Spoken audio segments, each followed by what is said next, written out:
songs together every week. Really awesome. Good morning. Good morning. Good to see you guys. Weather's great, huh? Perfect. My daughter woke up to 20 degrees this morning in Prescott. And I just sent her a little text, and I said, I'd love it if they'd move out here, but they're there. So I want to start off because sometimes I don't remember if Dave Weller gets on me if I don't tell the Sunday morning funnies. So I'm going to... These are just statements. These are just statements here of, well, I'll let you decide. The easiest way to find something that's lost around the house is to buy a replacement. He who hesitates is probably right. The sole purpose of a child's middle name is so he can tell when he's really in trouble. Natalie K., get in here.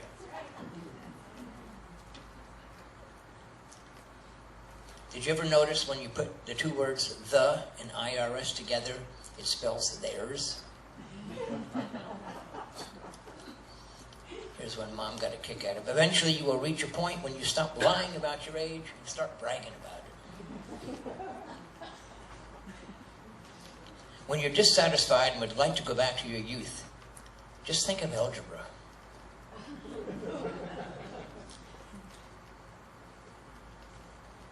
Try this other page here. Some of them are a little bit down. So can you name 6 animals that live specifically in the Arctic? The little boy said, 2 polar bears and 4 seals.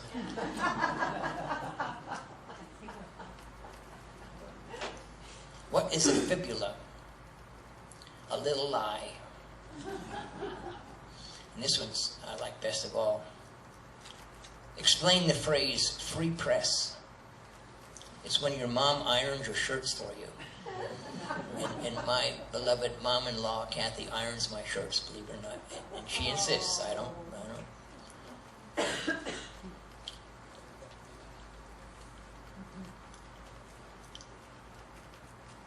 Steve is driving his car. He's traveling at 60 feet a second. And the speedometer, the speed limit rather, is 40 miles an hour. He's driving 60.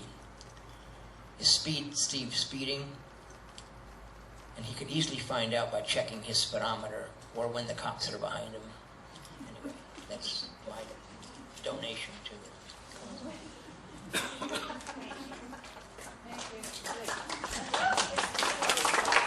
Thank the internet. Wow. Well, it's always, every week comes to the point where, what can I talk about? I've always talked about it so many times, over and over and over, and what can we do? And I come back to the point where I mentioned last week again that if I'm going to spend my time in going to a church or a spiritual center, it's got to be worth my while. I'm going to be selfish. I need it to give me something. I need it to build me up instead of letting me down like I've been let down and like you've been let down. I need something to build me up. I need a tool to make my life better. Because there's so many areas in my life that aren't working at certain times, and I'm thinking back through the ages, and you can think of yours. So many times we think back and life isn't working. We had relationship problems, we had money problems, we had health problems, we had all kinds of problems. And how can we get out of those problems? How can we pivot to make things better in our lives?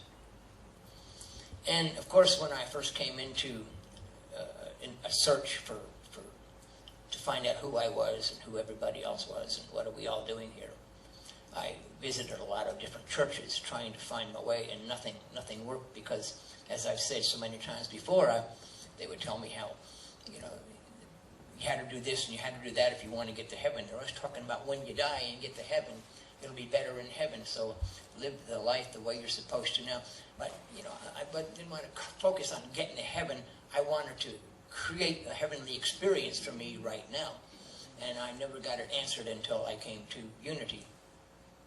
And so this past week again, someone called and said, You know, you tell me to pray, and I pray, and I pray, and I pray, and nothing's working.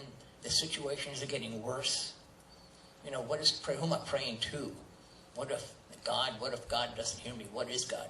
Well, we know from being in unity that God is not some old man up in the sky. That's a worn out religion, old time religion. That's not it. Maybe for some other people, and God bless them if that's what they want to believe, and they're in the right and perfect place and learning at the right and perfect time in the right and perfect way. So I used to, when I was at Unity Village decades ago, the youth would come up there once a year and they'd have a youth fellowship, Unity, Youth of Unity, YOU. And we would be teaching, breaking them up in smaller groups and talking to them. And it always got me when these kids would come in. They were from like 13 to 16, and they would say, you know, my folks sent me here. So many of them said this. My folks sent me here, and they're all hung up on God, but I don't believe in God. And I guess they expected a response out of me. And I said, wow, you're in a good place. Because what is the God that your folks talk to you about? Well, he's the God that punishes you. And I said, no, I don't believe in that God either. So we're on the same page. I don't believe in it. And they said, well, are you an atheist? I said, no, I'm not an atheist because I believe in a higher power. There's got to be something. You can't look at a rose and say, how did that happen by accident? No, there's a deliberate consciousness behind that, an intelligence behind that. And it's got to be a higher consciousness than what I am, because I could never make a rose. I could never create things of such terrific beauty, and you see the flowers on the slide. How could that all be? There's got to be a higher intelligence. There's got to be a CIA in back of everything to make things work. And so they said, I don't believe in God. And I said, well, do you believe in life? What do you mean? Well, look at the trees, look at the grass, look at the stars, moon. It's all life. Do you believe in life? Look at the people around you. Well, yeah, you can't deny that, right? Right. Well, substitute the word life for God. I believe in life. And then you're on the right page. How does that feel? Okay, I can deal with that. So you don't have to believe anything. This is a place where there's no dogma. You don't have to follow any creeds or any dogma or any, you have to do it this way, you have to believe that way. That's not what we're about. We're all about free thinkers. We're all about going within you. Jesus said the kingdom of God is within you. Going within you via meditation and prayer to find out who you are, what you're doing here, how to make your life better. Jesus said, pray. And what he said is most important after that. He said, but when you pray, pray believing that which you want is already yours. Pray that what you want is already yours, and that's the key. And I'm going to, Gregg Braden is one of my heroes. I met him on the Gulf Coast in the 80s. And I went to his house up in north of Taos. And I went to a few of his workshops. And he's an incredible being. He's a very advanced man, just like a lot of us are all advanced. But this guy is a scientist, and he does the money.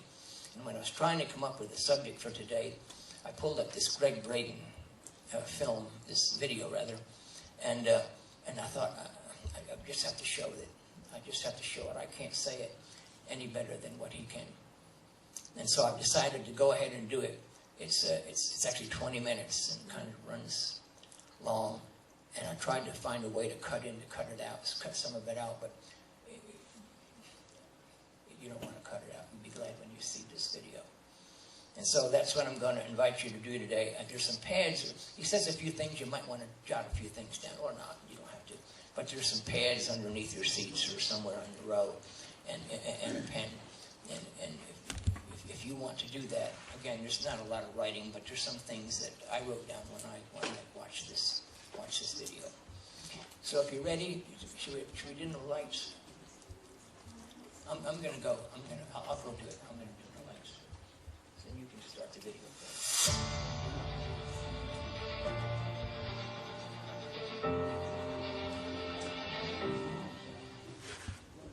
Hello, my name's Gregg Braden. I'd like to welcome you to today's very special presentation of the Divine Matrix, bridging time, space, miracles, and belief. In our last episode, we discovered that we are biologically wired to hack the divine matrix in seemingly superhuman ways. Well, in this episode, we're going to go one step further. We'll uncover the prayer code, the formula for an empowered form of prayer that is actually mirrored in the most sophisticated computer systems known to exist in the world today. So what I'd like to do is share an example. This is a story, it's a true story that happened to me when I left the corporations in the early 1990s, and I moved to a piece of land in the high desert of northern New Mexico. And those of you that live in that part of the world, you may remember the 1990s was one of the worst droughts in recorded history. The elders of the native peoples, they said in the memory of their ancestors, they'd never seen a drought that had lasted as long as what we were experiencing. It was going on 5+ years. It was terrible. Cattle were dying, crops were dying, people were selling their farms because they could no longer support themselves on the land. And it was during this time that a native friend of mine called me one morning. And to honor his privacy, I'm going to call him David, even though David is not really his name.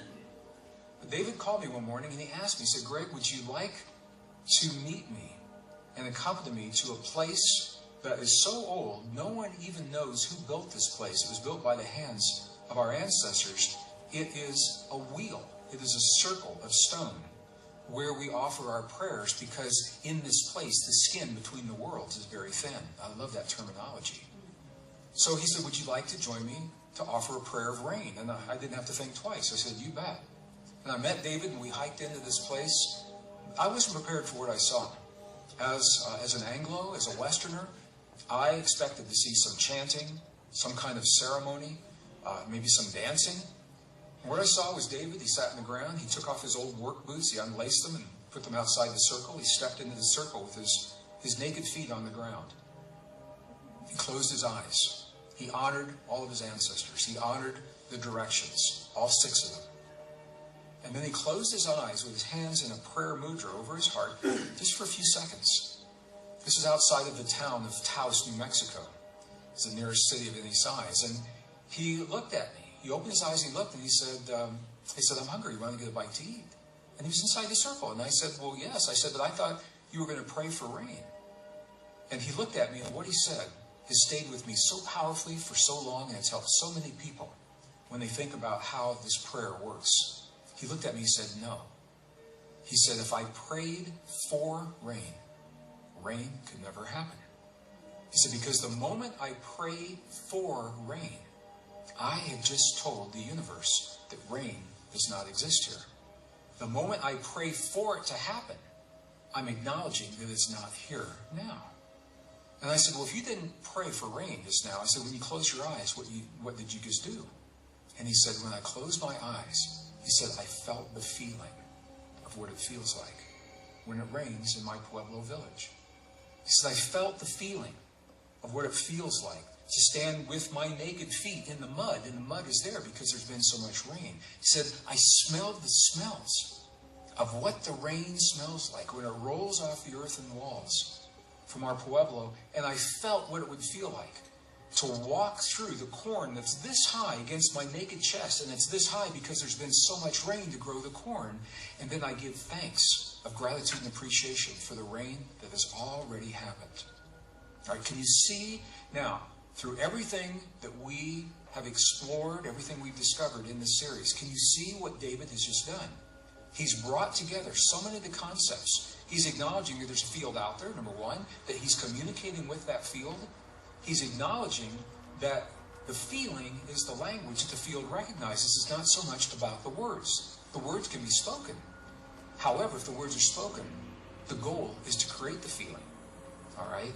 And he's acknowledging that he has the potential as a man, a human, in the presence of this field, to reach inside of the field into the realm of all things that are possible and isolate the possibility of his choice and collapse that potential into something real in our world. And he's doing it through a very sophisticated internal technology that we call the lost mode of prayer. It is a feeling-based prayer. The key, feeling as if the prayer is already answered, coming from the outcome. There is a huge difference between working toward the outcome a little at a time and beginning with the outcome. And you've probably seen this huge difference in your life as a child. I know that I did. For example, I was told when I was young, if I scrape my knee on the sidewalk, that the healing is going to happen slowly, gradually, over a period of time. And you know what? Sure enough, that's exactly the way it happened. I would look and expect, my mom told me, she said, every day it's going to get a little bit better, a little bit better, a little bit better. And I look, and she was right. It was getting a little better, a little better, and a little better. Is it possible that when we look at our bodies with that kind of expectation, that the healing actually reflects, it mirrors our expectation? And if that is true, what would happen if we begin with the outcome? I want to tell you, I've done this in my life, and it has worked. And that's why I can sit here and look at you right now, and I can tell you, I know that this modality of prayer works. And when we talk about prayer, we're talking about this as a code interacting with creation. This has nothing to do with any religion whatsoever. And I want to be really clear about that. Although religions have wrapped the rules and the dogma around these deeply spiritual principles in the past, and actually led to people in some respects feeling further from their power. It has disempowered the people, the rules and the dogma.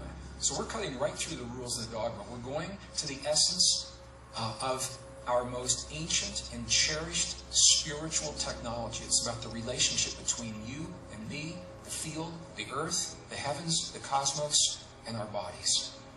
So I've had the opportunity to begin my healing from the place where we are conditioned to think that it leads, to feel the feeling as if the healing has already happened.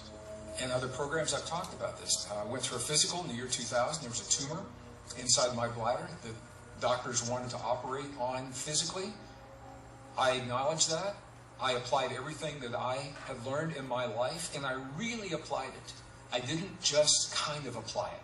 I lived the deepest truth, the existence of everything that I'm saying to you in this program, and it takes work. It takes work to do that. And I did that work, and when I went back, fully prepared for surgery if it was needed, what the doctors found was there's no need for the surgery. But I've done this with cuts and scrapes as well. Our bodies will respond. We're part of the field. We're emerging from this field, and we communicate with the field in a language that recognizes emotion, feeling, just like David did with the rain. Then the field responds. So let me tell you what happened with the rain. David and I went into Taos, New Mexico. We had lunch about an hour south of where this prayer was offered. By the time I got back onto my land, something began to happen that we hadn't seen in a long time. Big black clouds came in over the Sangre de Cristo Mountains. It started to rain, and it rained. And it rained and rained and rained. It rained all that night. It rained the next morning. It rained the next afternoon. It rained and rained. It rained so much the ground was so dry it couldn't absorb the rain. And everything began to flood. Fields were flooded. Cattle were stranded. Roads were washed out. And I called my friend on the phone. I'm just going to share this with you. I called my friend on the phone and I said, David, man, this is a mess. I said, what is happening? And he was quiet just for a moment. And he said, Gregg, that's the part of the prayer our ancestors could never figure out. He said they could tell it to rain, but they couldn't tell it how much to rain. So I cannot prove to you scientifically that David's prayer had anything to do with the rain that came in that afternoon. I cannot prove that to you as a scientist. As a scientist, what I have to say is there's a high correlation between the rain that appeared that hadn't been seen in a long time and what David had just done hours earlier. And the weatherman would agree. I watched the weatherman that evening, and on the weather maps, what they showed was a low-pressure front that came across Utah, Wyoming, and it came into Colorado and then down into northern New Mexico, and it made a little loop and went right back up. And that low-pressure system is what brought the rain to that place. So when we talk about these things, some of these are anecdotal stories, but they're illustrating from an indigenous perspective a very powerful concept. Look at what David did. He incorporated all of his senses. He didn't ask for something to happen. He felt it had already happened. He smelled what it smells like when it happens. He heard the sounds of the rain. I didn't even tell you about that part, but he heard the sounds of the rain. And he felt as if that rain is already there. I'm going to invite you to think about this as we go into this modality of prayer that I'm going to share with you. So the principles that I'm sharing in this mode are very simple. They're also very ancient. And everything I'm saying to you, we see the instructions for this kind of prayer, for this code that allows us to speak directly to the matrix, we see these principles recorded in some of our most ancient, cherished spiritual traditions. And I'm talking about lost biblical books that I described earlier in this program. These are the books that were discovered in the mid-20th century as the Nag Hammadi Library in Egypt. Remember, the Dead Sea Scrolls are the oldest records of the Old Testament. The Nag Hammadi Library are the oldest records of the New Testament, both of them found in the mid-20th century, the 1940s. And in that Nag Hammadi Library, the 43-plus books that were completely removed from the biblical canon in the 4th century by the Emperor Constantine were intact in the Nag Hammadi Library, including the Gospel of Thomas that we've spoken about earlier. Thomas the scribe, that followed the Master, Jesus, the teacher, not a religious man from this perspective. He followed the teacher, and he recorded the words, the exact words of the teacher. And this is important because there is a place in the Gospel of Thomas where his students asked the teacher how to communicate with the field. They didn't use those terms. They asked how to communicate with God. And it's in the Gospel of Thomas that we find the instructions for the 5th mode, a lost mode of prayer. Now, I mentioned earlier that you've heard the term when something is lost in translation. And it is this translation that I'm going to share with you from this biblical book after its discovery. It is a beautiful example of just how much a difference, one difference, an error in translation can make. So it's in the Gospel of Thomas that we actually find the instructions for this 5th or this lost mode of prayers, as I mentioned. So let me first read to you the translation in the authorized version of the King James Bible as we see it today. If you'd like to see this for yourself, it's in King James Version, the book of John 16 through 23 is where you would find this. I know you've heard this before. How many of you have heard, ask and ye shall receive? That's where this comes from. Let me read you the translation. The translation goes like this. Whatsoever ye ask the Father in my name, he will give it to you. Ask and ye shall receive, that your joy may be full. Okay, and that's the end of the translation. I don't know about you. When I was a kid, I would ask and ask and ask, and not much would happen. And I became very frustrated. Many people do. And we feel powerless. We feel that our prayers really aren't making any difference because we're not seeing any way to reinforce that our prayers have actually done something. They've made a difference. We're going to go back into the original Aramaic translation, and Greek and Aramaic both, but this is going to be from the original Aramaic. In the Gospel of Thomas, you see Greek and Aramaic, is why I'm clarifying this. And I want to read you, and it's very close, but there's a powerful and subtle difference that was left out in the translation, and it may very well be because the translators did not understand what you and I are exploring right now. Because they didn't understand it, they simply streamlined the languaging. So, in the translated version, and if you'd like to see this for yourself, it comes from Neil Douglas Close, is the name of the translator. There's a little book called Prayers of the Cosmos. It is a beautiful, beautiful book where he retranslates so many of the very powerful prayers, and this is one of them. Now listen to the difference. In the original text, it begins a very similar way. Quote, all things that you ask straightly, directly, from inside my name, you'll be given. Okay, now here comes the translation that was in error. This is the original. Ask without hidden motive, and be surrounded by your answer. Be enveloped by what you desire, that your gladness be full. That is a single, very powerful statement. I'm going to break this down. Ask without hidden motive. That is inviting you to ask without attachment to the outcome. It's actually a very Buddhist concept. Ask without attachment to the rightness, the wrongness, the goodness, the badness, or the joy or the disappointment as to whether or not your prayer is answered. Without attachment to the outcome, okay? Be surrounded by your answer. Be enveloped by what you desire. The only way to be is if those things are already present. Your prayer is already answered. You're coming from the place that the prayer has already been answered. So the key to what we're saying here, feel the feeling. Feel as if the prayer is already answered. With as many senses as you can. Smell, touch, taste, hearing. Feel as if your body is already healed. Feel as if your perfect relationship is already present. Feel as if your abundance is already present. Invoke all of those senses. Earlier in the series, I suggested a new model for creation and the way that it works, and a new philosophy that says that our creation, that consciousness, is constantly informing us of ourselves through our creations. The things that we create, art, music, books, the things that we create that we believe are entertainment or creative expression, in addition to those things, that they are actually us informing us of ourselves, informing us of our relationship to the field, so that we can remind ourselves of this very powerful internal technology. Prayer is a perfect example of what I'm talking about here. Now, I'm going to do this in a very condensed format to give you the sense for what I'm saying, and then you can take this idea and you can apply it in your own prayers. I'm going to give you a template to do just that.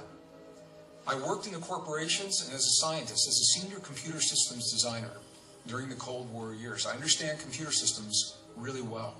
And one of the things that amazed me is no matter how complex or how simple they are, whether we're writing 3 million lines of code, which happens with some of the systems that are being used in the research industry, or just a couple of lines of code, the programs will always follow the same template. Here's the template.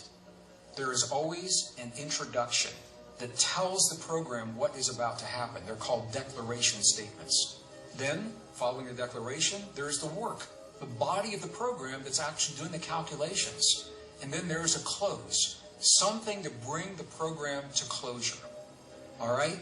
That is the way the most sophisticated computer systems in our world work today. If we are building in our world, if consciousness is informing us in our world, something we know and need to know about ourselves, then the question is it possible that those most sophisticated computers can be telling us something about the way we communicate with the matrix? The answer is yes. The template that allows the most sophisticated computers and the way to work, the way it works, is precisely the template that allows your prayers to work the way they work. And your prayers, when you build your prayers, I'm going to invite you to do precisely this. The first statement of your prayer, a declaration statement. Tell the field, tell the matrix, tell consciousness, tell God what it is that you're about to do. In a single phrase or a brief sentence, be concise. You can simply say, this is a prayer of healing for my body, or a prayer of healing regarding my loved ones. And then in the code, what is it that you want to happen, but come from the place that it's already happened. Give thanks for what has already occurred. I give thanks for the perfection of my body, for the healing of my body, for the healing of my loved ones, for the healing of my relationship. All right? This is the body of the code. The closure, so beautiful and so powerful. In the closure, we're telling the field that it's already done. And for the closure, the texts invite us to use the original Aramaic. The original Aramaic, there's something about these words. Let me share them with you. The words La Alam, Amin, Amen. La Alam, Amin, Amen. At the end of your prayer, what does that mean? It means I seal this prayer in trust and faith and truth. Amen. I can't think of a more powerful, more sophisticated, more beautiful technology that has been left to us than our ability to communicate with this field in a meaningful way. And I've just shared with you one template. There may be others. This is a very powerful template that was left to us 2,500 years ago that allows us to do just that. The bottom line of everything I'm saying to you is through the fifth mode of prayer, our feeling-based prayer, we are given the ability to communicate directly with the possibilities that exist in the universal field, in this divine matrix, and to do so in a language that the matrix recognizes. Our most ancient and cherished spiritual traditions have preserved the knowledge and the technique to interact with the divine matrix and for us to rewrite our personal as well as the global reality code. Well, in the next episode, we'll discover why our relationship with this matrix literally holds the key to the crises that are destroying our families and our communities, polarizing our societies and our nations today. So I want to thank you for joining me for this very special presentation, and be sure to tune in for our next all-new episode of the Divine Matrix bridging time, space, miracles, and belief.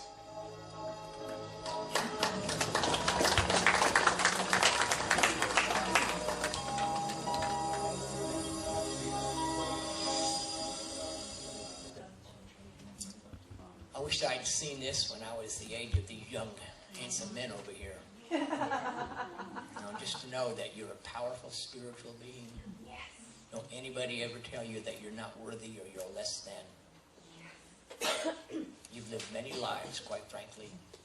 And in this one, you had an opportunity to see this. You're in the right and perfect place at the right and perfect time. Take it to heart, guys. Yeah. If you ever want to talk about it, give me a call and I'll talk with you more about it. Okay, don't want to- Yes, Jerry. Jerry's not that old, but he's still a grandfather. Yeah, yeah. Thank you, Jerry, for bringing these guys. They came on their own today. I asked them, and they said no, they didn't get drugged. They came on their own. Because you're always in the place you're supposed to be at the right and perfect time. So thanks for being here. Thank you, everybody.